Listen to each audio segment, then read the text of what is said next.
Kan pada Ibrani pasal yang pertama, yaitu bahwa Yesus Kristus memang benar adalah Sang Anak Allah yang lebih tinggi daripada malaikat.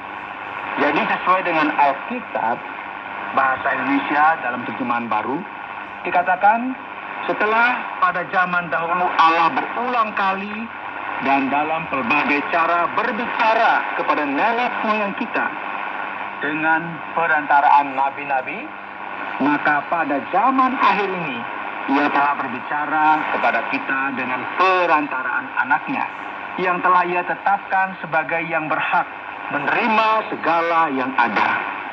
Oleh Dia Allah telah menjadikan alam semesta. Ia adalah cahaya kemuliaan Allah dan gambar wujud Allah, dan menopang segala yang ada dengan firman-Nya yang penuh kekuasaan.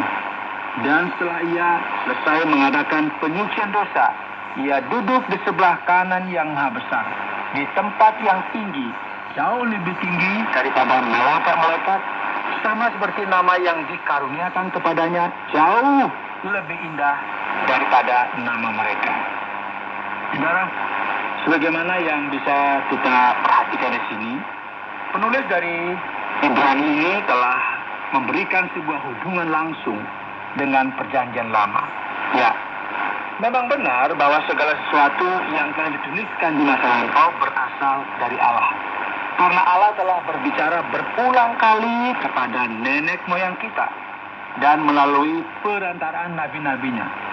Namun sekarang wahyu yang agung itu telah datang, yaitu melalui putranya Yesus Kristus, Sang Anak yang berhak menerima warisan atas semuanya. Melalui Dia, Allah telah menciptakan alam semesta. Nah, saudara, penulis juga sangat kagum dengan keagungan dan kemuliaan Allah dan perwujudan dari dirinya, dan menghubungkan hal tersebut dengan keilahian Yesus. Yesuslah yang meneguhkan segala sesuatu melalui firman-Nya, dan Ia jugalah yang telah menyucikan kita dari dosa-dosa kita. Kemudian Ia duduk di sebelah kanan Allah dalam hadirat dan kemuliaannya di sorga bersama Sang Bapa. Dan yang paling luar biasa adalah, saudara, ketika dikatakan di sana bahwa Ia lebih tinggi dari para malaikat. Dan pertanyaan besarnya, mengapa Sang Anak lebih tinggi daripada malaikat-malaikat? Ini maksudnya apa? Nah, saudara, penting sekali bagi kita memperhatikan bahwa sebelum ini orang Yahudi masih memiliki perhatian yang besar terhadap para malaikat. Dalam masa yang kita kenal sebagai masa interbiblikal, banyak perhatian yang diberikan kepada para malaikat, dan mereka memberikan perhatian dengan sangat luar biasa. Berbeda dengan apa yang terjadi dalam dunia kuno. Jadi para malaikat di sini mendapatkan sebuah perhatian yang khusus dalam tradisi Yahudi pada saat itu. Nah, persamaan dengan ini, kita juga memiliki sebuah deklarasi yang jelas, yang nantinya dalam pasal 2 akan dituliskan, yaitu pesan yang dibawa oleh para malaikat telah membuktikan bahwa pesan tersebut akurat dan teguh, yang dinyatakan sesuai dengan tradisi Yahudi, bahwa hukum Taurat yang diberikan kepada Musa di Sinai. Dan hal ini juga dituliskan dalam kitab Ulangan pasal 33 ya ayat 2. Silakan saudara bisa membacanya. Jadi ketika kita mulai memahami peranan penting yang dipikirkan oleh orang-orang Yahudi mengenai malaikat, luar biasa bagi kita melihat. Misalnya ya, bahwa gulungan kitab Taurat mati.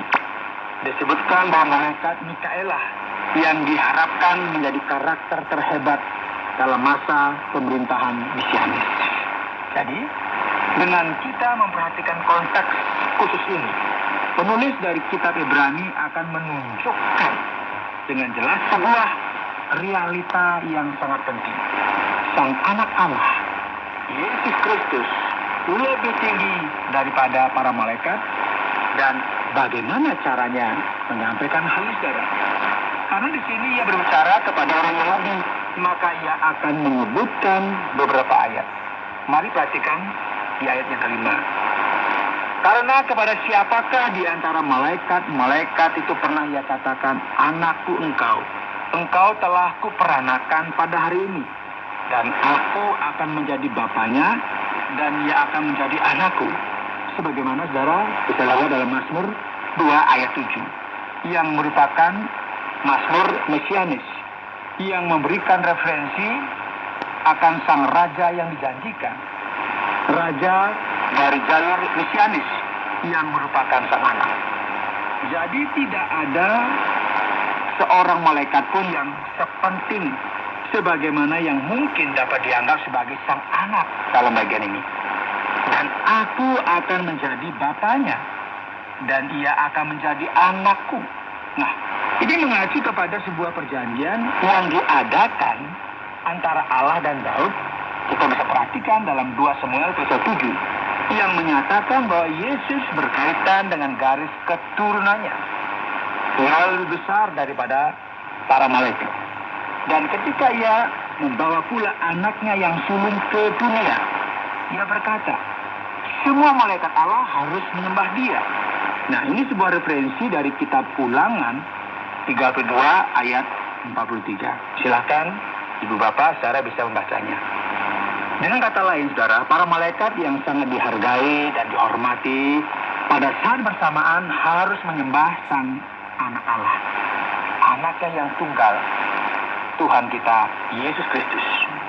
Mari kita mengamati hal ini saudara, bahwa penulis jelas memberikan sebuah bukti tentang keutamaan sang anak Allah membandingkan dirinya dengan para malaikat yang sangat penting bagi orang Yahudi pada waktu itu.